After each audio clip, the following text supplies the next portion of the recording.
Hello everyone, Cameron Hoffman here. Hey, I've got some really cool stuff for you today. I've been researching some different topics on visualization, so I decided to reach out to my Facebook friends and find out what their take was on visualization if they've used it. We've all heard from our coaches growing up, as kids in baseball, little league, football, things like that. And they tell us to visualize that ball coming in, visualize how you're going to hit it, visualize where it's going to go, visualize, running down to first base. And I think that's all really cool. How can we take visualization and bring it to our sports as endurance athletes? The response on Facebook was overwhelming. It was awesome. A couple of sports psychologists reached out to me. So I talked with Mario Arave out of Texas. He's a cycling and triathlon coach with Utmost Performance. He talks about successful visualization can be used with music or without music. He teaches his athletes to use it in training, strength training, and of course competition.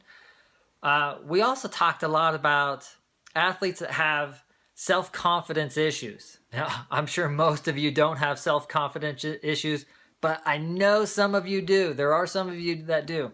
And I know some of these guys. At work, they're brilliant. They're confident. They're on point. You get them on the bike and they lack confidence. They totally lack the refinement of a confident athlete, and it's amazing how stark the difference is. But using visualization can really help out with some of these key areas that might be hindering you as an athlete. So if you're in 15th place or podium, it might just be a visualization tweak. That's all you need, and confidence to get yourself up to that next spot or on the podium.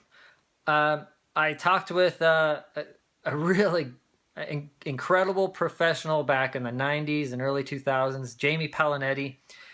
He talked about how he would preach visualization to all of his athletes going through the ranks, all of his teammates using mental visualization on a weekly basis. He talks about how he would do these really hard 2 to 4 minute downhill intervals that were super high intensity. And then he would visualize the race, he would visualize the course, he'd visualize the whole finale of the course, and he'd have everything mapped out. So his body was in tune for that really high intensity effort, and his mind was ready to go to turn on when it was time to go. And he said he won numerous races from this technique, being mentally prepared for the effort and also being physically prepared. Then I talked to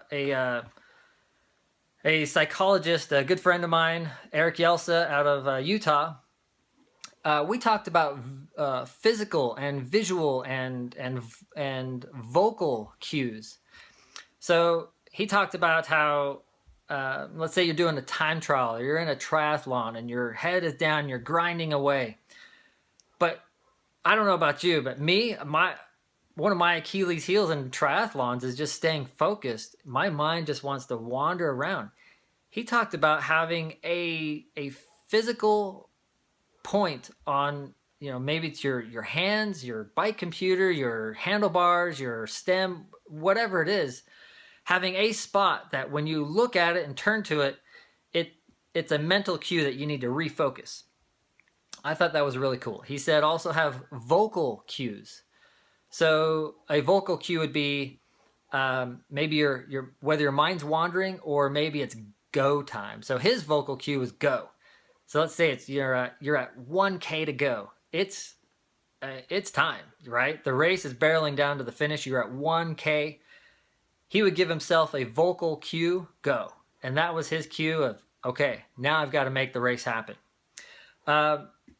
We talked a lot about visualization in terms of how to better prepare an athlete, both in training, hard interval training. You've got to be mentally prepared for that. I know I do. I like to prepare in terms of thinking about the intensity of it. My lungs burning, my legs burning, my breathing, everything. High heart rate, high wattage. I hope. We talked about being mentally prepared for training as well as races.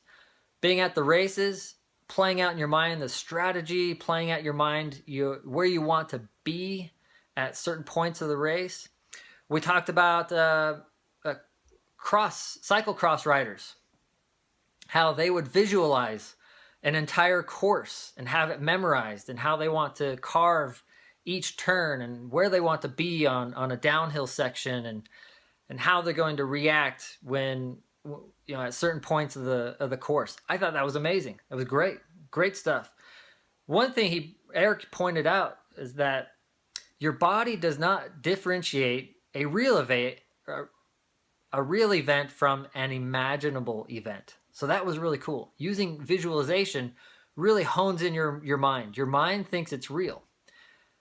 Your body hasn't yet experienced it, but that's okay. You're about to do that, and that's why we use visualization. So the key takeaway here was use visualization in order to enhance your competition, enhance your training. Use it. It's amazing stuff what the power of the mind can do. Sometimes that might be the key feature that you need to get yourself from the top 15 onto the podium. You can do it. You really can. If you're that close to it already, you can make up the difference. Use visualization in your training and racing. I hope this helps. Have a great time. Get out there and train. Have a good time. And unlock your potential. We'll talk to you soon.